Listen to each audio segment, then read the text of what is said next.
நம்ம ராமபிரான் பட்டாபிஷேக நிலையில காட்சியளிக்கிற கோயில்கள்ல ஒன்னான கும்பகோணத்துல இருக்க ராமசாமி கோயிலுக்கு தான் நம்ம இன்னைக்கு வந்திருக்கோம். இந்த கோயிலோட சிறப்பம்சம் ஏகப்பட்டது இருக்கு. இந்த கோயிலோட கருவறையில பாத்தீங்க அப்படின்னா ராமர், சீதாபுரட்டர், லக்ஷ்மணன், பரதர், சத்ரிகண்ணன், ஆஞ்சநேயர் உள்பட்ட ஏகப்பட்ட பேரோட சிறப்புகளை இந்த கோயிலோட கருவறையில நம்ம காண முடியும்.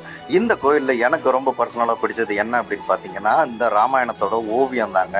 இந்த கோயிலோட பிரகாரத்துல பாத்தீங்க அப்படின்னா ஒட்டுமொத்த ராமாயண கதையும் 3 வரிசையில ஓவியமாக வரைஞ்சி வச்சிருக்காங்க.